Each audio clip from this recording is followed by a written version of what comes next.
Hola, ¿qué tal? ¿Cómo están? Bienvenidos al programa nuevamente. Hoy vamos a iniciar una nueva lectura. El pez en el agua.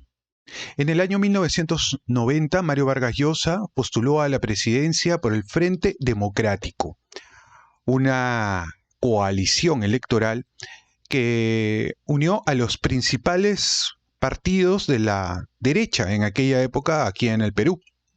Acción Popular, el Partido Popular Cristiano y el Movimiento Libertad que el propio Mario estaba liderando. Sin embargo, luego de pasar a la segunda vuelta, Mario Vargas Llosa perdió las elecciones con un hasta ese entonces desconocido Alberto Fujimori. Mario Vargas Llosa decide entrar a la política a mediados de 1987, luego de que el presidente Alan García, quien era representante del Partido Aprista Peruano, había decidido confiscar, nacionalizar la mayoría de los bancos en el Perú. Eso generó una reacción, sobre todo entre primero los banqueros y todo el gran sector privado del país. Fue así como Mario Vargas Llosa lidera esa reacción frente al ataque a la propiedad que estaba ejecutando Alan García. Recordemos que solo hacía algunos años el Perú había salido de la dictadura de Juan Velasco Alvarado primero y Morales Bermúdez luego. La dictadura de Velasco Alvarado se había caracterizado por la nacionalización de todos los recursos del Estado, así como los medios de producción más importantes del país. El gobierno de Alan García estuvo signado por la crisis económica, el terrorismo y en general un caos generalizado. Y a esto se sumaba la nacionalización, la estatización de la banca. En ese contexto, Mario Vargas Llosa decide entrar en la política peruana y aparentemente iba a ganar las elecciones porque se iban adhiriendo cada vez más personas a esa candidatura. Todos los medios de comunicación estaban a favor de la candidatura de Mario Vargas Llosa. Diversos periodistas estaban a favor de su postulación. Sin embargo, algo no salió bien. Y apareció en un momento de la campaña un desconocido, Alberto Fujimori. Mario Vargas Llosa, como les estaba comentando, había atosigado todos los canales de televisión y las radioemisoras en ese momento con publicidad, no solamente la de él, sino la de sus candidatos. Eso generó un efecto inverso porque la gente empezó a verlo no como un candidato popular, sino como el candidato de los ricos. Y esa imagen, ese posicionamiento, esos atributos fueron generándose por, obviamente, errores propios de campaña, así como por el apoyo que le iba dando sectores de la izquierda y el aprismo a la candidatura de Alberto Fujimori y el ataque que también les estaban generando a los propios candidatos, a toda la plataforma de Mario Vargas Llosa. Fue así como se empezó a derrumbar su candidatura. Se empezó a deteriorar y no pudo ganar en primera vuelta, pasó a la segunda vuelta, y en la segunda vuelta, aun cuando casi al final, en las últimas 2 semanas, aparentemente Mario Vargas Llosa iba repuntando, perdió. Perdió frente a Alberto Fujimori. Alberto Fujimori aparentemente iba a ejecutar un plan económico, si lo tenía, porque aparentemente no lo tenía, bastante más moderado. Sin embargo, fue todo lo contrario. Fue incluso más potente que el del propio Mario Vargas Llosa. Vargas Llosa había anunciado sin ningún empacho en que iba a ejecutar un shock económico, es decir, un sinceramiento de los precios abrupto, sin ningún tipo de progresión, sin ningún tipo de amortiguamiento. Los precios se subsidiaban en el Perú en aquella época. Entonces, lo que proponía a Mario Vargas Llosa y todo el grupo, todo el séquito de economistas que lo acompañaban, era sincerar tal cual. Fujimori dijo que no iba a aplicar un choque económico, Vargas Llosa dijo que sí lo haría. Al final Fujimori lo hizo, y lo hizo de la manera más abrupta posible. Luego de perder las elecciones, Mario Vargas Llosa se convirtió en un opositor recalcitrante de Alberto Fujimori. Coincidió que en aquellos tiempos Vargas Llosa también movió su base de operaciones hacia Madrid, en España. Un poco también por facilitar la comunicación que necesitaba entre lo que él venía desarrollando intelectualmente, su comunicación con las editoriales y la supervisión de las ventas de sus novelas. Ya desde antes, como hemos leído en otras obras, él iba y venía de Europa a Perú y se mantenía en París, luego en Londres, luego en Madrid. Pero ese cambio definitivo, incluso de adopción de la nacionalidad o de la ciudadanía española, la da cuando también estaba siendo el más férreo opositor del gobierno de Alberto Fujimori, que luego se transformó, sí que es cierto, en una dictadura, rompiendo el orden constitucional, aun cuando sí había convocado a unas elecciones para un Congreso Constituyente Democrático que demarcarían la nueva constitución que hasta hoy sigue vigente en el Perú. Bien, todo eso generó una reacción en contra de Mario Vargas Llosa. Muchos sectores empezaron a odiarlo. Si bien es cierto, ya era un agente no muy amable para mucha gente, para muchas personas, también es cierto que un gran sector, sobre todo de la derecha fujimorista, empezó a odiarlo a Mario.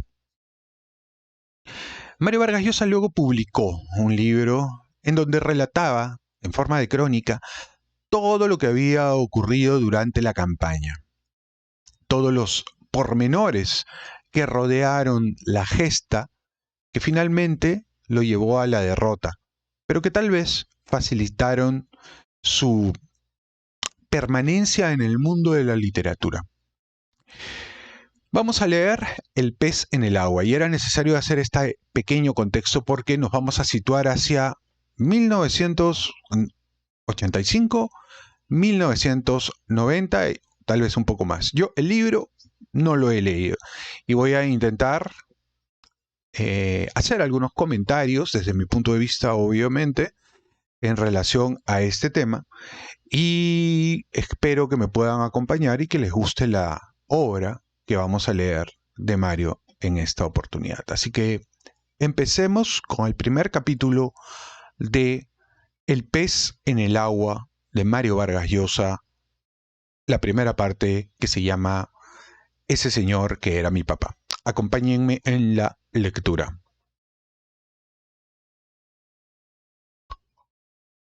Ese señor que era mi papá.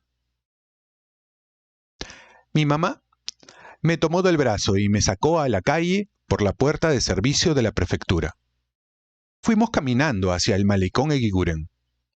Eran los últimos días de 1946 o los primeros de 1947, pues ya habíamos dado los exámenes en el Salesiano, yo había terminado el quinto de primaria y ya estaba allí el verano de Piura, de luz blanca y asfixiante calor. Tú ya lo sabes, por supuesto, dijo mi mamá, sin que lo temblara la voz. ¿No es cierto? ¿Qué cosa? Que tu papá no estaba muerto, ¿no es cierto? Por supuesto, por supuesto. Pero no lo sabía, ni remotamente. Lo sospechaba. O ni remotamente lo sospechaba. Y fue como si el mundo se me paralizara de sorpresa. ¿Mi papá vivo? ¿Y dónde había estado todo el tiempo en que yo lo creí muerto? Era una larga historia que hasta ese día, el más importante de todos los que había vivido hasta entonces y acaso de los que viviría después, me había sido cuidadosamente ocultada por mi madre, mis abuelos, la tía abuela Elvira, la mamaé y mis tíos y tías, esa vasta familia con la que pasé mi infancia en Cochabamba primero, y desde que nombraron prefecto de esta ciudad al abuelo Pedro aquí en Piura. Una historia de folletín, truculenta y vulgar, que, lo fui descubriendo después, a medida que la reconstruía con datos de aquí y allá y añadidos imaginarios, donde resultaba imposible llenar los blancos, había avergonzado a mi familia materna, mi única familia en verdad, y destruido la vida de mi madre, cuando era todavía poco más que una adolescente. Una historia que había comenzado 11 años atrás, a más de 2000 kilómetros de este malecón Eguiguren, escenario de la gran revelación. Mi madre tenía 19 años. Había ido a Tacna acompañando a mi abuelita Carmen, que era tacneña, desde Arequipa, donde vivía la familia, para asistir al matrimonio de algún pariente aquel 10 de marzo de 1934, cuando en lo que debía ser un precario y recientísimo aeropuerto de esa pequeña ciudad de provincia, alguien le presentó al encargado de la estación de radio de Panagra, versión primigenia de la Pan American, Ernesto J. Vargas. Él tenía 29 años y era muy buen mozo. Mi madre quedó prendada de él desde ese instante y para siempre. Y él debió enamorarse también, pues, cuando luego de unas semanas de vacaciones tacneñas, ella volvió a Arequipa, le escribió varias cartas e incluso hizo un viaje a despedirse de ella al trasladarlo la Panagra al Ecuador. En esa brevísima visita a Arequipa se hicieron formalmente novios. El noviazgo fue epistolar. No volvieron a verse hasta un año después, cuando mi padre, al que la Panagra acababa de mutar de nuevo ahora a Lima, reapareció por Arequipa para la boda. Se casaron el 4 de junio de 1935 en la casa donde vivían los abuelos, en el Boulevard Parra, adornada primorosamente para la ocasión. Y en la foto que sobrevivió, me la mostrarían muchos años después, se ve a Dorita posando con su vestido blanco de larga cola y tules traslúcidos, con una expresión nada radiante, más bien grave, y en sus grandes ojos oscuros una sombra inquisitiva sobre lo que le depararía el porvenir. Lo que le deparó fue un desastre. Después de la boda viajaron a Lima de inmediato, donde mi padre era radiooperador de la Panagra. Vivían en una casita de la calle Alfonso Ugarte en Miraflores. Desde el primer momento él sacó a traslucir lo que la familia Llosa llamaría eufemísticamente el mal carácter de Ernesto. Dorita fue sometida a un régimen carcelario, prohibida de frecuentar amigos y, sobre todo parientes, obligada a permanecer siempre en la casa. Las únicas salidas las hacía acompañada de mi padre y consistían en ir a algún cinema o a visitar al cuñado mayor, César, y a su esposa, Orieli, que vivían también en Miraflores. Las escenas de celos se sucedían por cualquier contexto, y a veces sin pretexto, y podían degenerar en violencias. Muchos años más tarde, cuando yo ya tenía canas, y me fue posible hablar con ella de los 5 meses y medio que duró su matrimonio, mi madre seguía aún repitiendo la explicación familiar del fracaso conyugal, el mal carácter de Ernesto y sus celos endemoniados, y echándose algo de la culpa, pues tal vez el haber sido una muchacha tan mimada, para quien la vida en Arequipa había sido tan fácil, tan cómoda, no la preparó para esa prueba difícil, pasar de la noche a la mañana a vivir en otra ciudad, con una persona tan dominante, tan distinta de quienes la habían rodeado. Pero la verdadera razón del fracaso matrimonial no fueron los celos, ni el mal carácter de mi padre, sino la enfermedad nacional por antonomasia, aquella que infesta todos los estratos y familias del país y en todos deja un relente que envenena la vida de los peruanos: el resentimiento y los complejos sociales. Porque Ernesto J. Vargas, pese a su piel blanca, sus ojos claros y su apuesta figura, pertenecía, o sintió siempre que pertenecía, lo que es lo mismo, a una familia socialmente inferior a la de su mujer. Las aventuras, desventuras y diabluras de mi abuelo Marcelino habían ido empobreciendo y rebajando a la familia Vargas hasta el ambiguo margen donde los burgueses empiezan a confundirse con eso que los que están más arriba llaman el pueblo, y en el que los peruanos que se creen blancos empiezan a sentirse cholos, es decir, mestizos, es decir, pobres y despreciados. En la variopinta sociedad peruana y acaso en todas las que tienen muchas razas y astronómicas desigualdades, blanco y cholo son términos que quieren decir más cosas que raza o etnia. Ellos sitúan a la persona social y económicamente, y estos factores son muchas veces los determinantes de la clasificación. Esta es flexible y cambiante, supeditada a las circunstancias y a los vaivenes de los destinos particulares. Siempre se es blanco o cholo de alguien, porque siempre se está mejor o peor situado que otros. O se es más o menos pobre o importante, o de rasgos más o menos occidentales o mestizos, o indios, o africanos, o asiáticos que otros. Y toda esta selvática nomenclatura, que decide buena parte de los destinos individuales, se mantiene gracias a una efervescente construcción de prejuicios y sentimientos. Desdén, desprecio, envidia, rencor, admiración, emulación, que es muchas veces, por debajo de las ideologías, valores y desvalores, la explicación profunda de los conflictos y frustraciones de la vida peruana. Es un grave error cuando se habla de prejuicio racial y de prejuicio social, creer que estos se ejercen solo de arriba hacia abajo, paralelo al desprecio que manifiesta el blanco al cholo, al indio y al negro. Existe el rencor del cholo al blanco y al indio y al negro, y de cada uno de estos tres a todos los otros sentimientos, pulsiones o pasiones que se emboscan detrás de las rivalidades políticas, ideológicas, profesionales, culturales y personales, según un proceso al que ni siquiera se puede llamar hipócrita, que rara vez es lúcido y desembosado.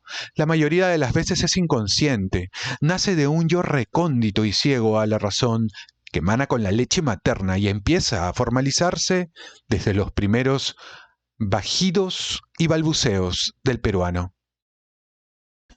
Ese fue probablemente el caso de mi padre. Más íntima y decisiva que su mal carácter o que sus celos, estropeó su vida con mi madre la sensación que nunca lo abandonó, de que ella venía de un mundo de apellidos que sonaban, esas familias arequipeñas que se preciaban de sus abolengos españoles, de sus buenas maneras, de su hablar castizo, es decir, de un mundo superior al de su familia, empobrecida y desbaratada por la política. Mi abuelo paterno, Marcelino Vargas, había nacido en Chancay y aprendido el oficio de radiooperador, que enseñaría a mi padre en las breves pausas de su agitada existencia. Pero la pasión de su vida fue la política. Entró a Lima por la puerta de Cocharcas con las montoneras de Piérola el 17 de marzo de 1885, cuando era un mozalbete, y fue después fiel seguidor del caudillo liberal Augusto Durand,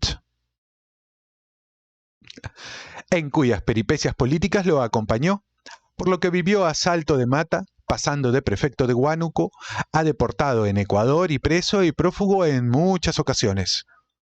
Esta sobresaltada vida obligó a mi abuela, Zenobia Maldonado, una mujer a la que las fotos muestran con expresión implacable, de quien mi padre decía conmovido que no vacilaba en azotarlos hasta la sangre a él y a sus hermanos cuando se portaban mal, a hacer toda clase de milagros para dar de comer a sus 5 hijos, a los que prácticamente crió y educó ella sola. Tuvo 8, pero 3 murieron a poco de nacer. Debieron vivir muy pobremente, pues mi padre estudió en un colegio nacional, el Guadalupe, que abandonó a los 13 años para contribuir al mantenimiento de la familia. Trabajó como aprendiz en la zapatería de un italiano y luego, gracias a los rudimentos de la radiotelegrafía que le enseñó don Marcelino, en el correo como radiooperador. En 1925 murió mi abuela Zenobia y ese mismo año mi padre estaba en Pisco de telegrafista.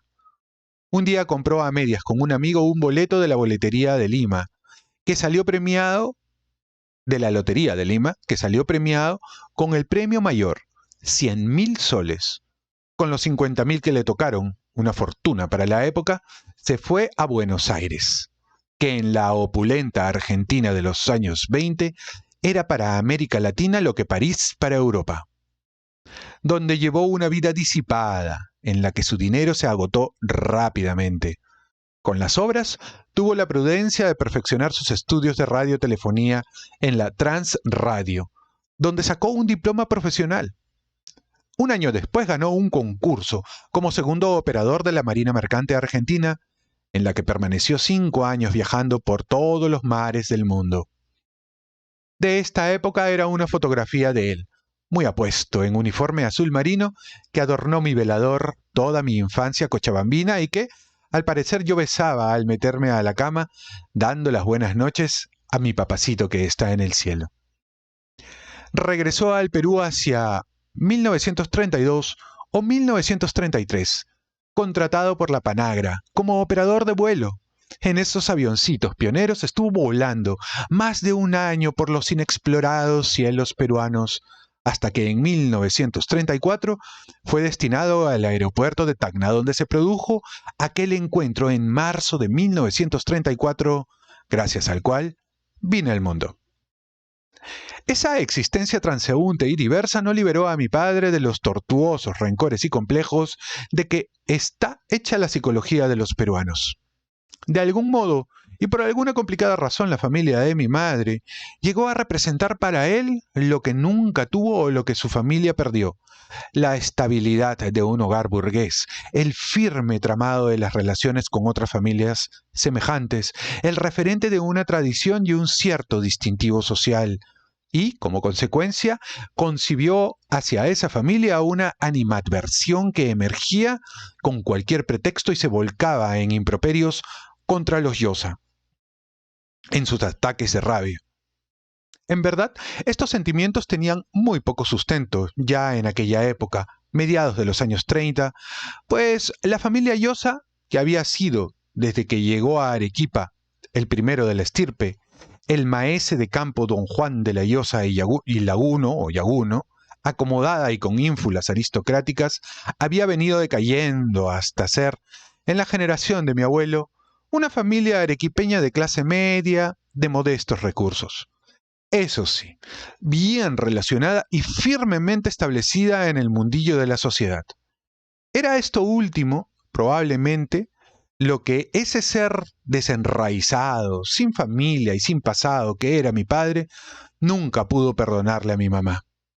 Mi abuelo Marcelino, luego de la muerte de doña Zenobia, había culminado su peripecia aventurera con algo que llenaba de vergüenza a mi progenitor, yéndose a vivir con una india de trenza y pollera a un pueblecito de los Andes ancestrales, donde terminó su existencia nonagenario y cargado de hijos como jefe de estación del ferrocarril central.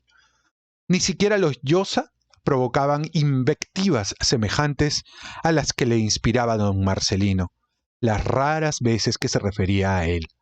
Su nombre era tabú en la casa, así como todo lo que se vinculaba a su persona. Y sin duda, por ello, yo alenté siempre una secreta simpatía por el abuelo paterno que nunca conocí. Mi madre quedó embarazada esperándome a poco de casarse. Esos primeros meses de embarazo los pasó sola en Lima, con la compañía eventual de su cuñada Orieli. Las peleas domésticas se sucedían y la vida para mi madre era muy difícil, pese a lo cual su apasionado amor a mi padre no disminuyó. Un día desde Arequipa la abuelita Carmen anunció que vendría a estar al lado de mi madre durante el parto. Mi padre había sido encargado de ir a La Paz a abrir la oficina de Panagra. Como la cosa más natural del mundo, dijo a su mujer: Anda tú a tener el bebé a Arequipa más bien. Y arregló todo de tal manera que mi madre no pudo sospechar lo que tramaba. Aquella mañana de noviembre de 1935 se despidió como un marido cariñoso de su esposa embarazada de 5 meses. Nunca más la llamó, ni le escribió, ni dio señales de vida, hasta 10 años después, es decir, hasta muy poco antes de esa tarde en que, en el malecón Eguiguren de Piura, mi mamá me revelaba que el padre al que yo hasta entonces había creído en el cielo, estaba aún en esta tierra, vivo y coleando. ¿No me estás mintiendo, mamá? ¿Crees que te voy a mentir en una cosa así? ¿De veras está vivo? Sí. ¿Lo voy a ver? ¿Lo voy a conocer? ¿Dónde está, pues? Aquí, en Piura. Lo vas a conocer ahora mismo.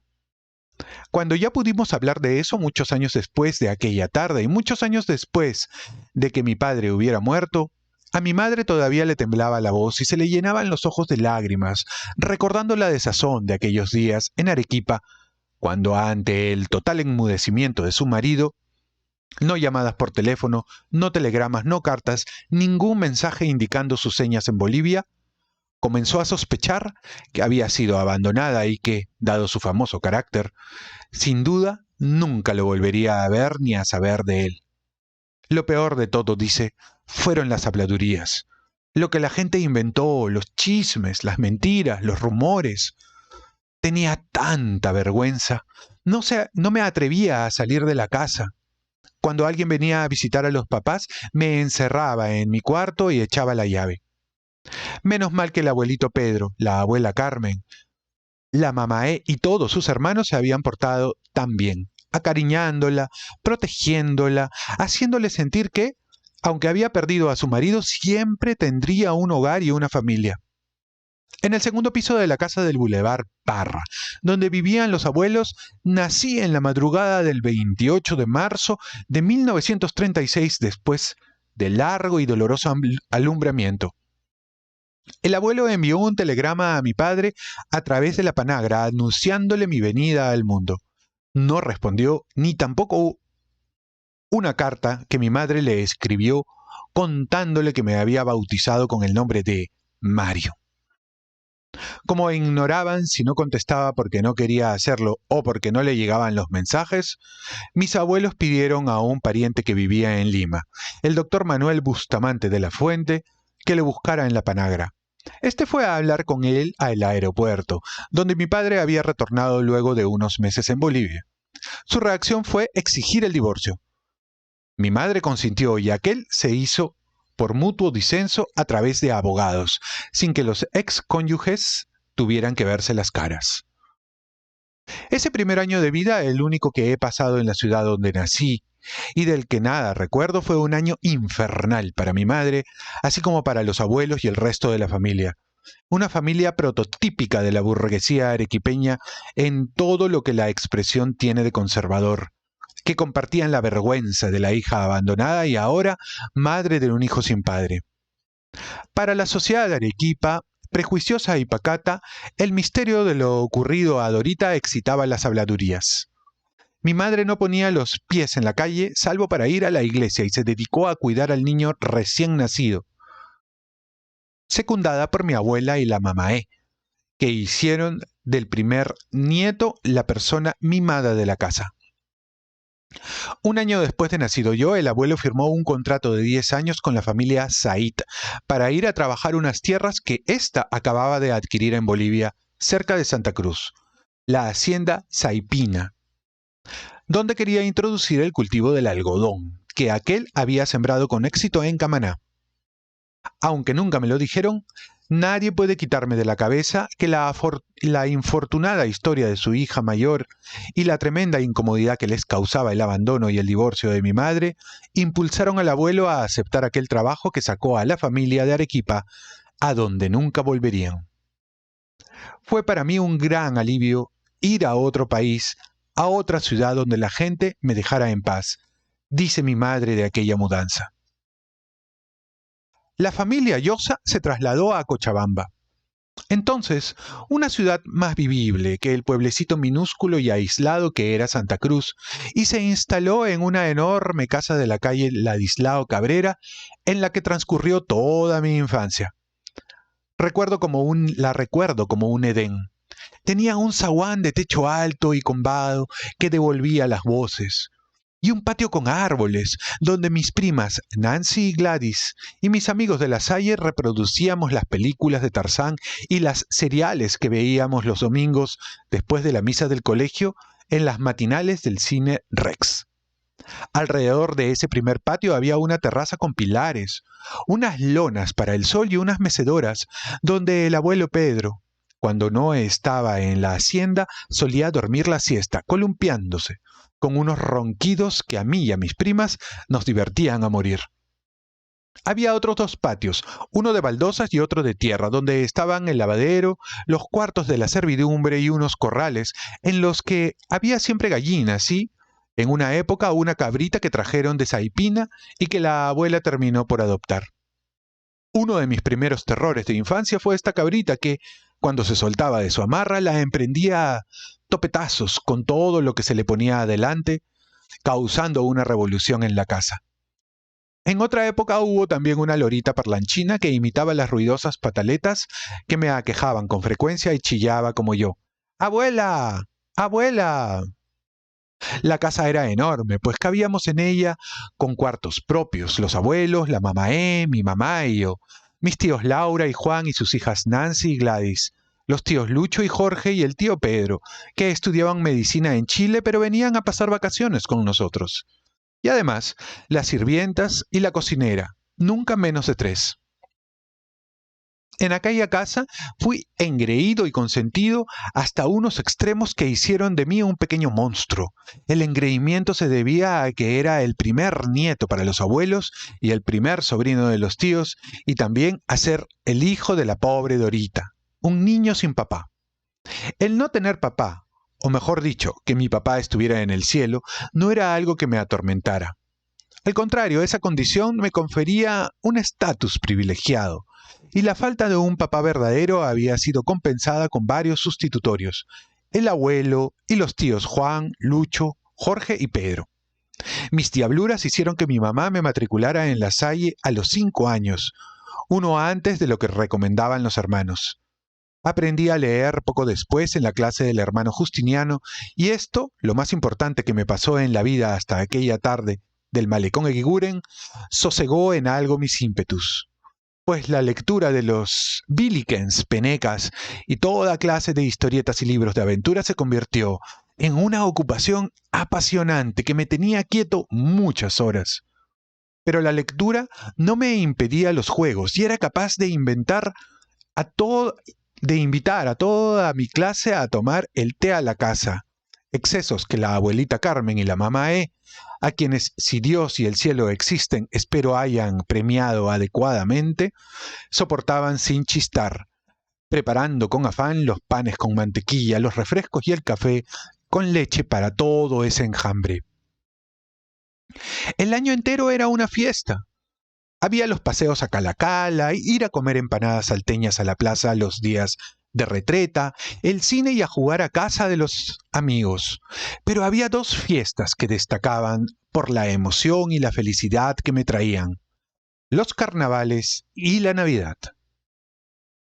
Llenábamos globos de agua con anticipación y, llegado el día, mis primas y yo bombardeábamos a la gente que pasaba por la calle y espiábamos, encandilados a los tíos y a las tías mientras se vestían con fantásticos vestidos para ir a los bailes de disfraces. Los preparativos de la Navidad eran minuciosos.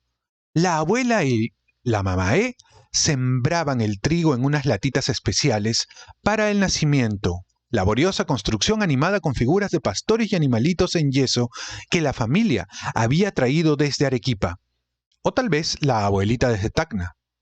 El arreglo del árbol era una ceremonia feérica, pero nada resultaba tan estimulante como escribirle al niño Jesús. Aún no lo había reemplazado Papá Noel. unas cartitas con los regalos que uno quería que le trajera el 24 de diciembre, y meterse a la cama aquella noche temblando de ansiedad y entrecerrar los ojos, queriendo y no queriendo ver la sigilosa aparición del niño Jesús con los regalos.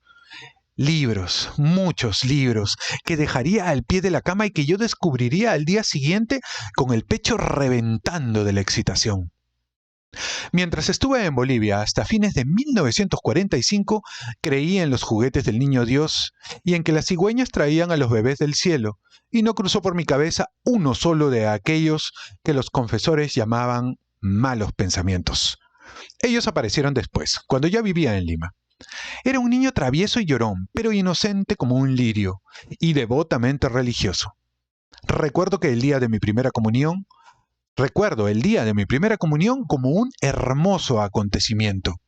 Las clases preparatorias que nos dio cada tarde el hermano Agustín, director de la Salle, en la capilla del colegio, y la emocionante ceremonia, yo con mi vestido blanco para la ocasión y toda la familia presente, en que recibí la hostia de manos del obispo de Cochabamba, imponente figura envuelta en túnicas moradas cuya mano yo me precipitaba a besar cuando lo cruzaba en la calle o cuando aparecía por la casa de Ladislao Cabrera, que era también el consulado del Perú, cargo que el abuelo había asumido ad honorem. Y el desayuno con chocolate caliente y pastelillos que nos dieron a los primeros comulgantes y a nuestras familias en el patio del plantel. De Cochabamba recuerdo las deliciosas empanadas salteñas y los almuerzos de los domingos con toda la familia presente. El tío Lucho ya estaba casado con la tía Olga, sin duda, y el tío Jorge con la tía Gaby, y la enorme mesa familiar donde se recordaba siempre el Perú, o quizás habría que decir Arequipa, y donde todos esperábamos a que los postres hicieran su aparición. Las deliciosas sopaipillas y los huargueros, unos postres tacneños y moqueguanos que la abuelita y la mamaé hacían con manos mágicas. Recuerdo las piscinas de Urioste y de Berbeley, a las que me llevaba el tío Lucho, en las que aprendí a nadar, el deporte que más me gustó de chico y en el único que llegué a tener cierto éxito. Y recuerdo también con qué cariño las historietas y los libros que leía con concentración y olvido místicos, totalmente inmerso en la ilusión. Las historias de Genoveva de Brabante y de Guillermo Tell, del rey Arturo y de Cagliostro, de Robin Hood y del jorobado Largadere, de San Cocán o del capitán Nemo, y sobre todo la serie de Guillermo, un niño travieso de mi edad, de quien cada libro narraba una aventura que yo intentaba repetir luego en el jardín de la casa. Y recuerdo mis primeros garabatos de fabulador, que solían ser versitos o prolongaciones y enmiendas de las historias que leía, y que la familia me celebraba. El abuelo era aficionado a la poesía. Mi bisabuelo Belisario había sido poeta y publicado una novela, y me enseñaba a memorizar versos de Campoamor o de Rubén Darío. Y tanto él como mi madre, que tenía en su velador un ejemplar de los 20 poemas de amor y una canción desesperada de Pablo Neruda, que me prohibió leer, me festejaban esas temeridades preliterarias como gracias. Pese a ser tan joven, mi madre no quiso tener pretendientes. A poco de llegar a Cochabamba comenzó a trabajar como auxiliar de contabilidad en la casa Grace. Y su trabajo y yo ocupamos toda su vida. La explicación era que ella no podía siquiera pensar en volver a casarse, pues ya estaba casada ante Dios, el único matrimonio que vale, y sin duda que lo creía a pie juntillas, pues ella, la católica más católica de esa familia de católicos que son todavía, creo, los Llosa.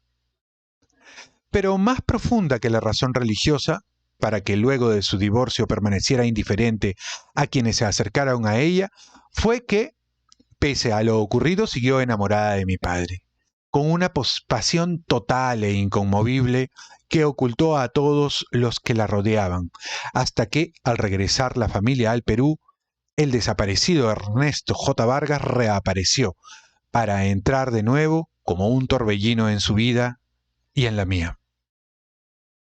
¿Mi papá está aquí en Piura? Era como una de esas fantasías de las historias tan seductoras y emocionantes que parecían ciertas, pero solo mientras duraba la lectura. ¿Se iba a desvanecer también de golpe, como aquellas al cerrar el libro?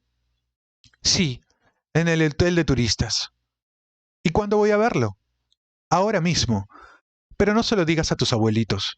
Ellos no saben que ha venido. A la distancia. Incluso los malos recuerdos de Cochabamba parecen buenos.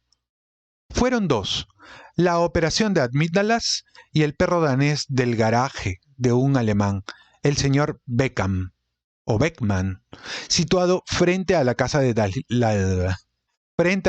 Ladislao Cabrera. Me llevaron con engaños al consultorio del doctor Sáenz Peña, como a una visita más de las que le hice debido a mis fiebres y dolores de garganta. Y allí me sentaron sobre las rodillas de un enfermero que me aprisionó en sus brazos mientras el doctor Sáenz Peña me abría la boca y me echaba en ella un poco de éter, con un chisguete parecido al que llevaban mis tíos a las fiestas de carnavales. Después, mientras convalecía entre los mimos de la abuelita Carmen y la mamaé, me permitieron tomar muchos helados.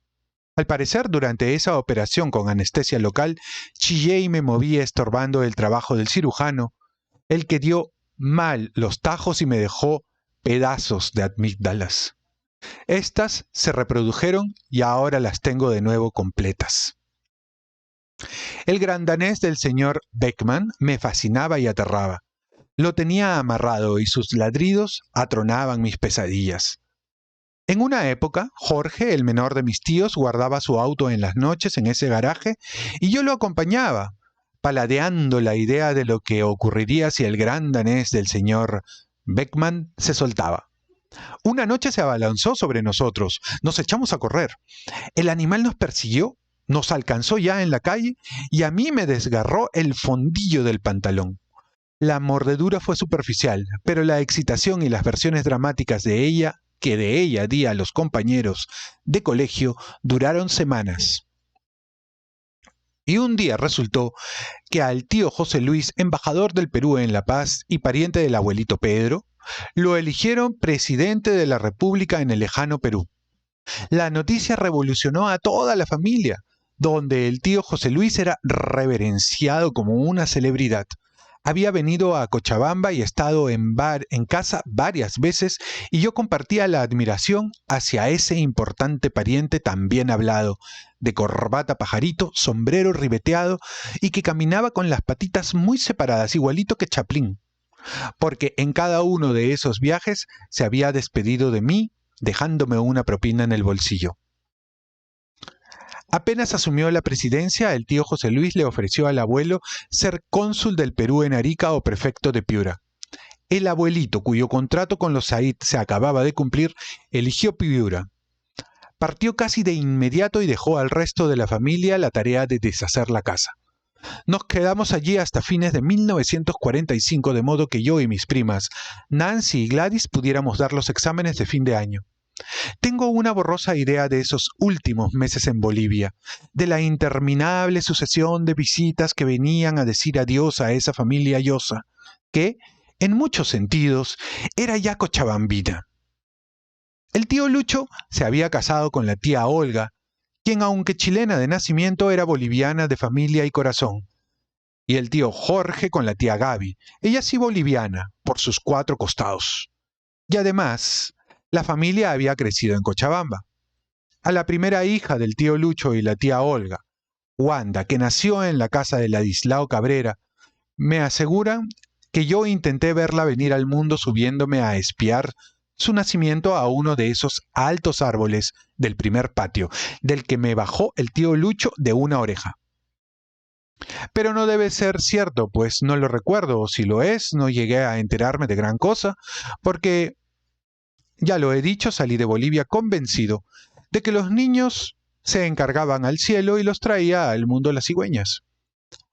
A la segunda hija del tío Lucho y la tía Olga, la prima Patricia, ya no pude espiarla asomar a esta tierra, pues nació en la clínica. La familia se resignaba a la modernidad a escasos 40 días del retorno de la tribu al Perú. Tengo una impresión muy vívida de la estación de Cochabamba. La montaña en que tomamos el tren. Había mucha gente despidiéndonos y varios lloraban. Pero no yo ni los amigos de la Salle, que habían ido a darme el último abrazo. Romero, Vallivian, Artero, Gumucio y el más íntimo, hijo del fotógrafo de la ciudad, Mario Zapata. Nosotros éramos hombres muy grandes, 9 o 10 años de edad, y los hombres no lloran. Pero lloraban la señora Carlota y otras señoras, y la cocinera y las muchachas. Y lloraba también, prendido de la abuelita Carmen, el jardinero Saturnino, un indio viejo, de ojotas y chullo, a quien veo todavía corriendo junto a la ventanilla y haciendo adiós al tren en marcha. La familia entera regresó al Perú, pero se quedaron en Lima el tío Jorge y la tía Gaby, y el tío Juan y la tía Laura. Lo que para mí fue una gran decepción, pues eso significaba separarme de Nancy y Gladys, las primas con las que crecí. Habían sido como dos hermanas, y su ausencia me hizo duros los primeros meses en Piura. Pero en el viaje aquel, largo, múltiple, inolvidable viaje, en tren, barco, auto y avión de Cochabamba a Piura, solo estaban la abuela, la mamaé, mi mamá, yo y 2 miembros añadidos a la familia por la bondad de la abuelita Carmen, Joaquín y Orlando. El primero era un chiquillo poco mayor que yo, al que el abuelo Pedro había encontrado en la hacienda de Saipina sin padres, parientes ni papeles. Compadecido lo llevó a Cochabamba, donde había compartido la vida de los sirvientes de la casa. Creció con nosotros y la abuela no se resignó a dejarlo de manera que pasó a formar parte del cortejo familiar. Orlando, algo menor, era hijo de una cocinera cruceña llamada Clemencia, a quien recuerdo alta, fachosa y con los cabellos siempre sueltos. Un día quedó embarazada y la familia no pudo averiguar de quién. Después de dar a luz, desapareció, abandonando al recién nacido en la casa. Los intentos por averiguar su paradero fueron vanos. La abuelita Carmen, encariñada con el niño, se lo trajo al Perú. A lo largo de todo aquel viaje, cruzando el altiplano en tren, o el lago Titicaca en el vaporcito que hacía la travesía entre Huaki y Puno, pensaba sin descanso, voy a ver el Perú, voy a conocer el Perú.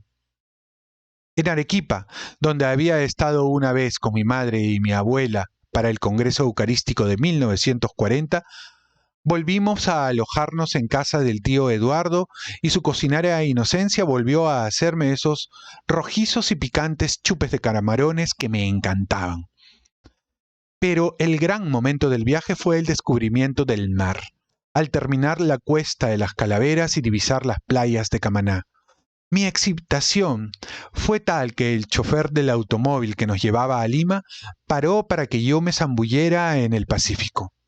La experiencia fue desastrosa porque un cangrejo me picó en el pie. Ese fue mi primer contacto con el paisaje de la costa peruana, de infinitos desiertos blancos, grises, azulados o rojizos, según la posición del sol y de las playas solitarias, con los contrafuertes ocres y grises de la cordillera apareciendo y desapareciendo entre los médanos de la arena. Un paisaje que más tarde me acompañaría siempre en el extranjero como la más persistente imagen del Perú. Estuvimos 1 o 2 semanas en Lima, alojados, donde el tío Alejandro y la tía Jesús, y de esa estancia solo recuerdo las arboladas callecitas de Miraflores y las ruidosas olas del mar de la Herradura, a donde me llevaron el tío Pepe y el tío Hernán. Viajamos en avión al norte, a Talara, pues era verano y mi abuelo, como prefecto del departamento, tenía allí una casita que ponía a disposición la International Petroleum Company durante el periodo de vacaciones.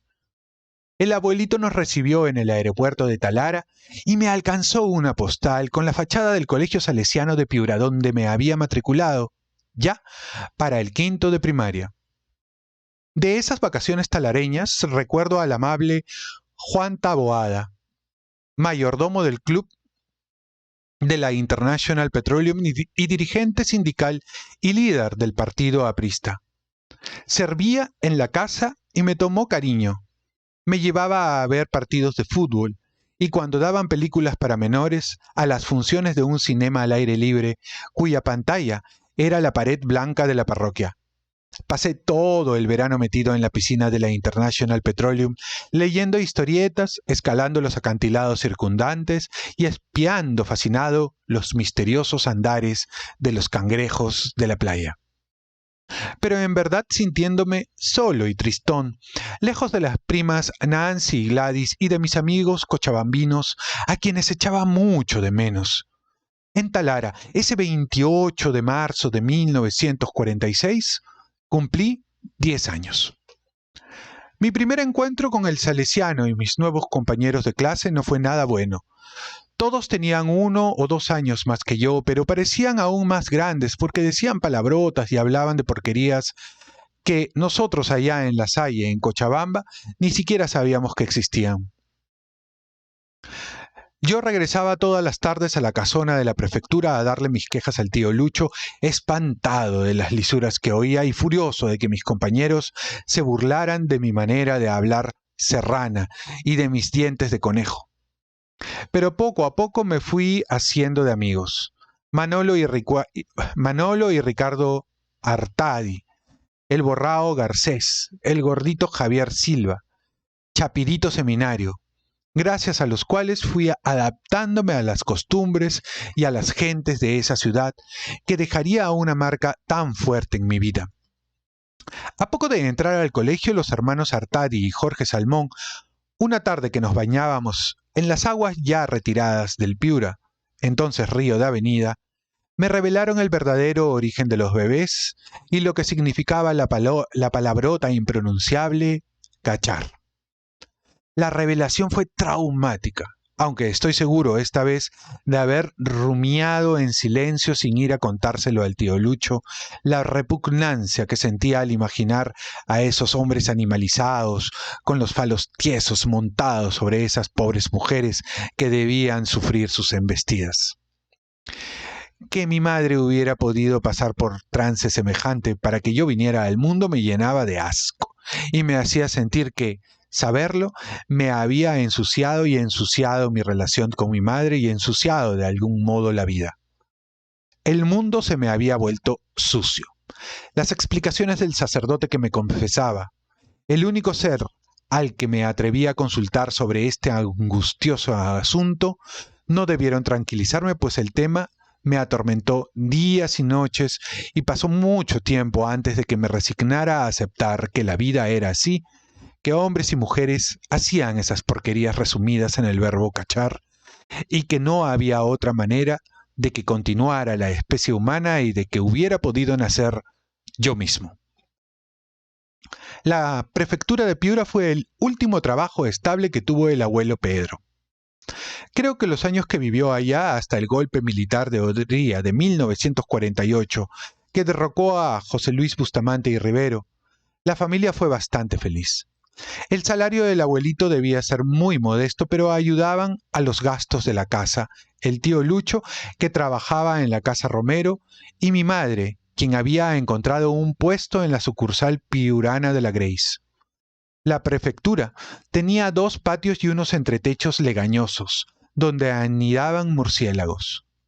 Mis amigos y yo los explorábamos reptando, con la esperanza de cazar algunos de esos ratones alados y hacerlos fumar, pues creíamos a pie juntillas que el murciélago al que se le ponía un cigarro en la boca se lo despachaba a pitazos como un ávido fumador.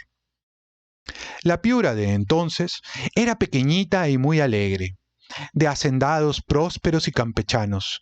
Los Seminario, los Checa, los Gilbeck, los Romero, los Artázar, los García. con los que mis abuelos y mis tíos establecieron unos lazos de amistad que durarían toda la vida. Hacíamos paseos a la bella playita de Yasila o a Paita, donde bañarse en el mar entrañaba siempre el riesgo de ser picado por las rayas. Recuerdo un almuerzo en casa de los Artadi, en que a mi abuelo y al tío Lucho, que se bañaron con la marea baja, los picó una raya, y cómo los curaba allí mismo en la playa, una negra gorda, calentándole los pies con su brasero y exprimiéndoles limones en la herida. O a Colán, entonces un puñado de casitas de madera levantadas sobre pilotes en la inmensidad de esa bellísima playa de arena llena de gavilanes y gaviotas. En la hacienda yapatera de los Checa monté por primera vez a caballo y oí hablar de Inglaterra de manera más bien mítica, pues el padre de mi amigo James MacDonald era británico, y tanto él como su esposa, Pepita Checa, veneraban ese país al que de algún modo habían reproducido en esas arideces de las serranías piuranas. En su casa hacienda se tomaba el 5 o'clock tea y se hablaba en inglés. Tengo en la memoria como un rompecabezas de ese año piurano que concluiría en el malecón Eguiguren con la revelación sobre mi padre, imágenes inconexas, vívidas y emocionantes. El guardia civil jovencito que cuidaba la puerta falsa de la prefectura y enamoraba a Domitila, una de las muchachas de la casa, cantándole con voz muy relamida, muñequita linda, y las excursiones en pandilla por el cauce seco del río y los arenales de Castilla y Catacaos para observar a las prehistóricas iguanas o ver fornicar a los piajenos escondidos entre los algarrobos. Los baños en la piscina del Club Grau, los esfuerzos para entrar a las películas para mayores en el Variedades y el Municipal, y las expediciones que nos llenaban de excitación y de malicia al aguaitar desde las sombras aquella casa verde, erigida en los descampados que separaban Castilla de Catacaos, sobre la que circulaban mitos pecaminosos. La palabra puta me llenaba de horror y de fascinación. Ir a aposentarme en los parajes vecinos a aquella construcción para ver a las mujeres malas que allí vivían y a sus nocturnos visitantes era una tentación irresistible, a sabiendas de que cometía pecado mortal y que tendría luego que ir a confesarlo.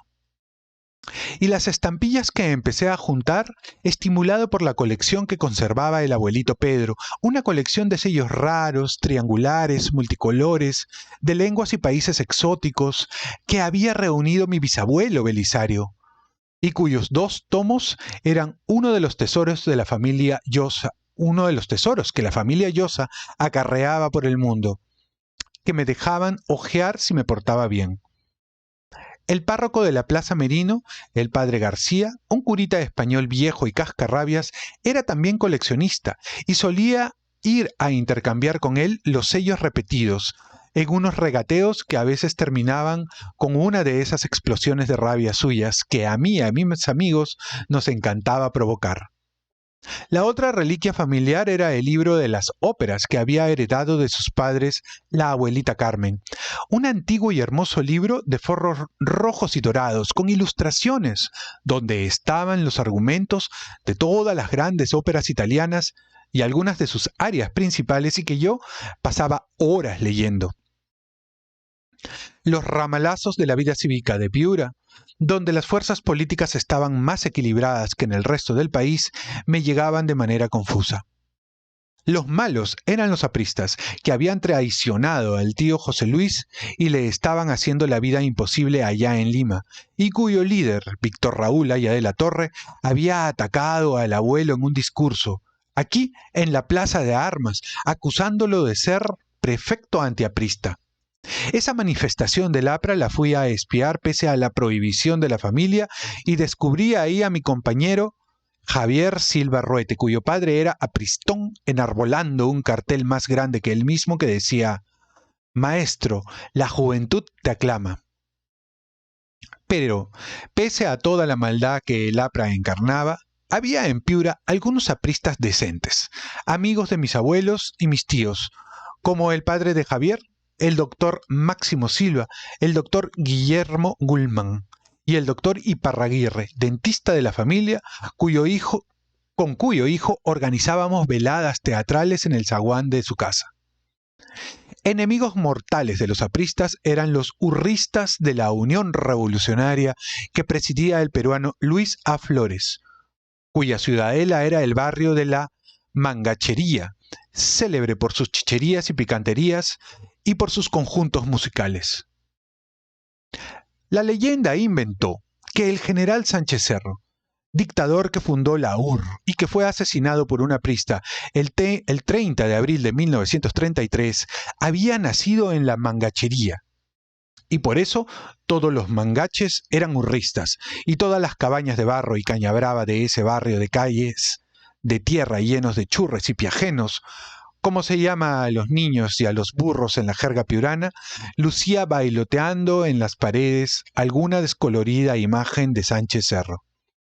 Además de los urristas, había los socialistas, cuyo líder, Luciano Castillo, era también piurano.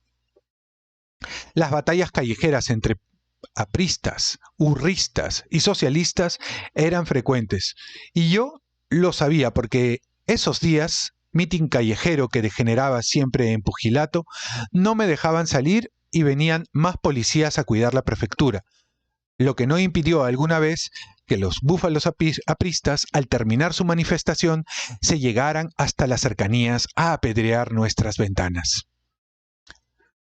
Yo me sentía muy orgulloso de ser nieto de alguien tan importante, el prefecto. Acompañaba al abuelito a ciertos actos públicos, las inauguraciones, el desfile de fiestas patrias, ceremonias en el cuartel Grau, y se me inflaba el pecho cuando lo veía presidiendo las reuniones, recibiendo el saludo de los militares o pronunciando discursos. Con tanto almuerzo y acto público al que tenían que asistir, el abuelo Pedro había encontrado un pretexto para esa afición que siempre tuvo y que alentaba en su nieto mayor: componer poesías.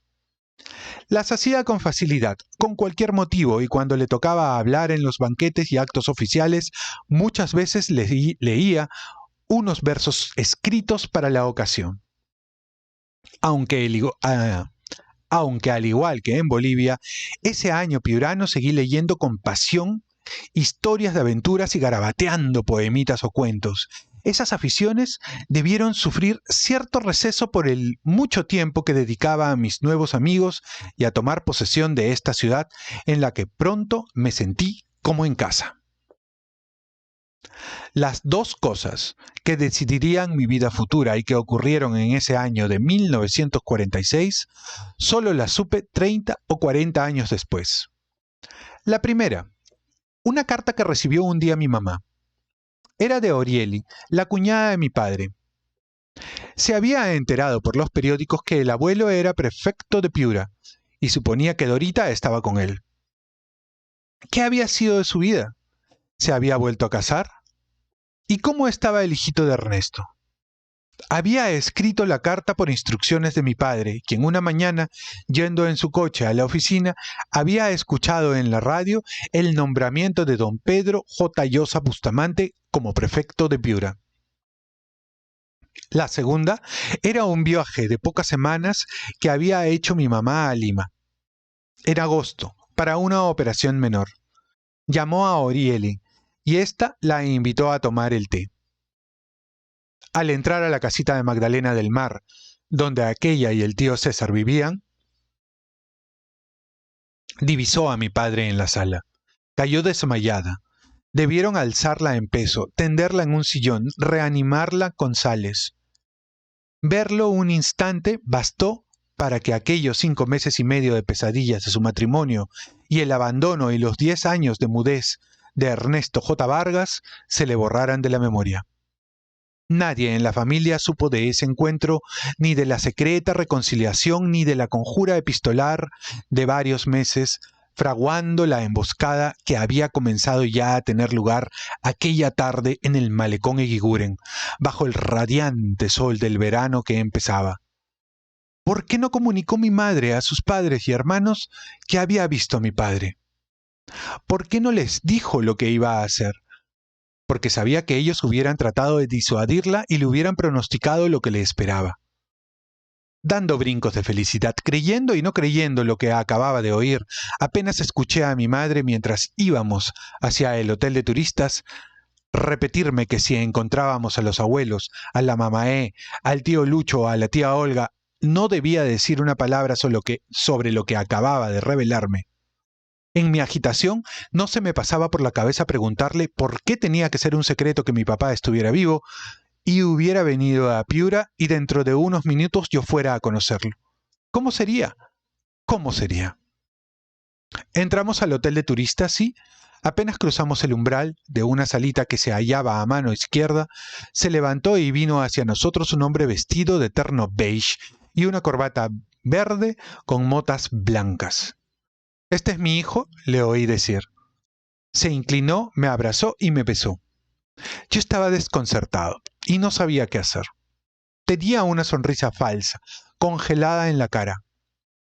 Mi desconcierto se debía a lo distinto que era este papá de carne y hueso, con las canas en las sienes y el cabello tan ralo del apuesto joven uniformado de marino del retrato que adornaba mi velador. Tenía como el sentimiento de una estafa. Este papá no se parecía al que yo creía muerto. Pero no tuve tiempo de pensar en esto, pues ese señor estaba diciendo que fuéramos a dar una vuelta en el auto, a pasear por Piura. Le hablaba a mi mamá con una familiaridad que me hacía mal efecto y me daba un poquito de celos. Salimos a la plaza de armas ardiendo de sol y de gente, como los domingos a la hora de la retreta, y subimos a un Ford azul. Él y mi madre adelante y yo atrás. Cuando partimos, pasó por la vereda un compañero de clase, el morenito y espigado Espinosa, e iba a acercarse al auto con sus andares sandungueros, cuando el coche arrancó y solo pudimos hacernos adiós. Dimos unas vueltas por el centro y de pronto ese señor, que era mi papá, dijo que fuéramos a ver el campo, las afueras, que por qué no nos llegábamos hasta el kilómetro 50, donde había una ranchería para tomar refrescos. Yo conocía muy bien aquel hito de la carretera. Era una vieja costumbre escoltar hasta allí a los viajeros que partían a Lima.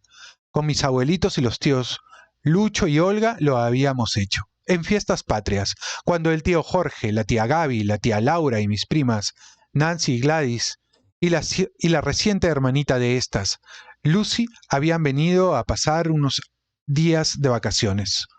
Había sido una gran fiesta de reencuentro con las primas y habíamos jugado mucho otra vez, pero conscientes ahora de que yo era un hombrecito y ellas mujercitas, y de que, por ejemplo, era impensable hacer cosas que hacíamos allá en Bolivia, como dormir y bañarnos juntos. Esos arenales que rodean Piura, con sus médanos movedizos, sus manchones de algarrobos y sus hatos de cabras, y los espejismos de estanques y fuentes que se divisan en él en las tardes, cuando la bola rojiza del sol en el horizonte tiñe las blancas y doradas arenas con una luz sangrienta, es un paisaje que siempre me emocionó, que nunca me he cansado de mirar. Contemplándolo, mi imaginación se desbocaba. Era el escenario ideal para hazañas épicas, de jinetes y de aventureros, de príncipes que rescataban a las doncellas prisioneras o de valientes que se batían como leones hasta derrotar a los malvados. Cada vez que salíamos de paseo o a despedir a alguien por esa carretera, yo dejaba volar mi fantasía mientras desfilaba por la ventanilla ese paisaje candente y despoblado.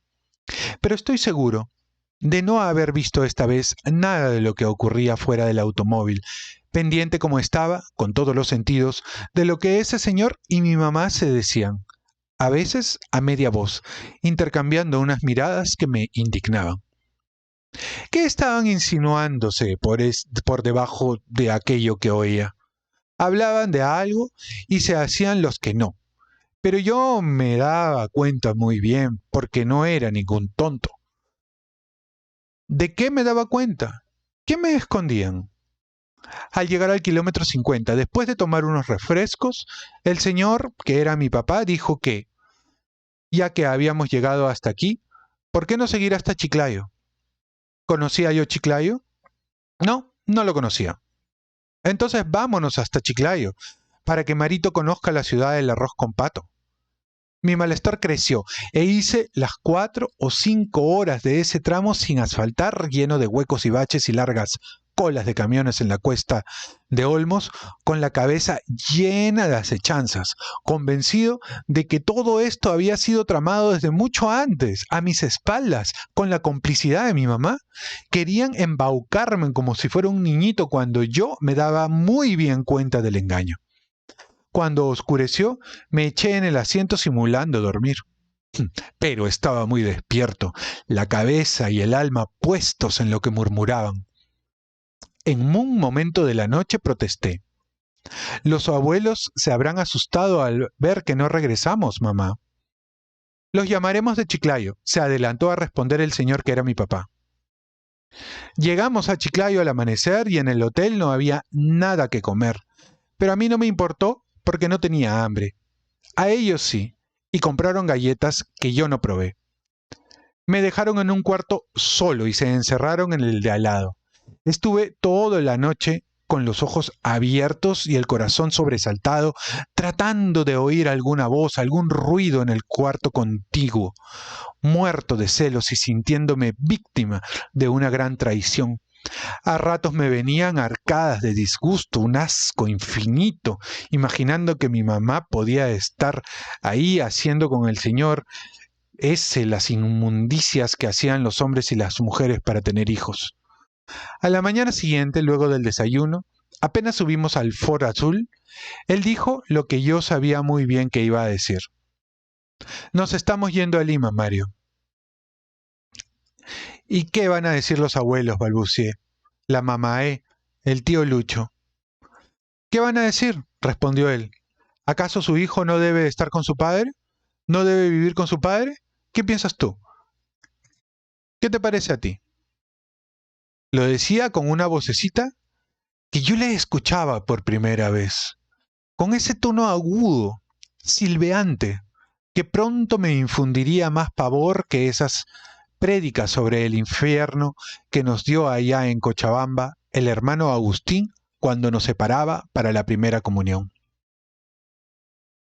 Muy bien, esta ha sido la primera parte del relato El pez en el agua de Mario Vargas Llosa, que se llama Ese señor que era mi papá.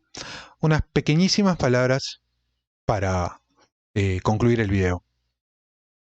Mario Vargas Llosa relata de manera muy detallada, jugando con los tiempos, jugando con las sensaciones del personaje en primera persona, en un que es él, directamente es él, porque esto es una crónica, y se transforma él mismo en un personaje. Nos cuenta sus primeros años, ¿no? Los primeros inputs literarios que tuvo, las características familiares, tanto por el lado paterno como por el lado materno, la familia Llosa, lo burguesa que es la familia Llosa, sin ser platuda, como él lo dice, sin ser adinerada, pero que mantenía pues esa diferencia que hay en Lima, donde las familias son más liberales, las familias en Arequipa son más tradicionales, las grandes familias arequipeñas. Si hay algún arequipeño, no me dejará mentir. Por cierto, también un lado familiar mío es arequipeño. Viene de Arequipa. Entonces, Mario cuenta que probablemente esa relación de animadversión de su papá se debe a ese resentimiento que proviene del supuesto abolengo familiar que tienen los Llosa, que originalmente cuando llegaron de España se llamaban de la Llosa, peor todavía, suena más a pedigrí. Y luego utiliza eso para ir narrando poco a poco cómo es el encuentro con su papá, ese primer encuentro que lo marca. Lo pone muy al inicio porque probablemente ese va a ser el derrotero desde el cual se va a desarrollar toda su personalidad. Y a mí me hace acordar esta relación del papá y la mamá de Mario con la relación que él tenía con la tía Julia, muy al inicio. ¿Eh? A mí me hace acordar eso. No lo sé. Creo que ha heredado más cosas del padre de las que el propio Mario hubiera querido. Es un feeling. Luego la vida en Cochabamba, la vida en Bolivia, el abuelo o el tío presidente, porque Mario por el lado de los Llosa es pariente de los Bustamante, que es otra familia tradicional arequipeña, y el contrapunto con la familia Vargas, ¿no? La familia Vargas es más, un poquito más venida menos, un poquito más pueblo, como él mismo lo dice. Y entonces Mario utiliza esto para esta historia familiar, este detalle familiar, este entretejido de anécdotas familiares para contar cómo se inicia ese primer encuentro con su padre, que ha sido un encuentro famélico de amor, escaso de algún tipo de cariño. Era una figura impostada, artificial, que fungía de llamarse padre, pero que no era realmente, era simplemente un tipo random sacado de cualquier lugar y que en ese momento resultó que era su padre. Realmente traumático también la manera como la mamá de Mario manejó la situación. No fue progresivo. Mario en este momento dice que no sabe si es que esto ha contado con la anuencia de los abuelos, de la familia materna, probablemente sí. En fin, este es el primer capítulo. De todo lo demás que va a venir no sabemos qué es lo que viene luego. No he leído la obra, lo estoy leyendo recién en primer. Por eso es que a veces me encuentro con algunas sorpresas allí en la composición, en la redacción. Pero bueno, me gustaría conocer cuál es tu opinión. Así es un texto largo. Si han llegado hasta acá, muchas gracias. Suscríbanse por favor al canal, activen la campanita y comenten. Es súper importante que puedan comentar este video dándome sus puntos de vista. Si alguna persona es de Piura, me gustaría que opinen sobre la descripción que hace Mario, sobre la ciudad, sobre las familias piuranas, qué sé yo, los Checa, los Romero, no sé. Y también si alguien es de Bolivia, que me hable un poco, es interesante siempre saber. Y la gente de Arequipa, que es y me resulta bien interesante poder conocer también esos aspectos. Si les ha gustado este video, ya saben, suscríbanse al canal, si no lo han hecho aún, activen la campanita, dejen los comentarios y compartan este video. Nos vemos en el siguiente capítulo de Pez en el agua. Paz y bien.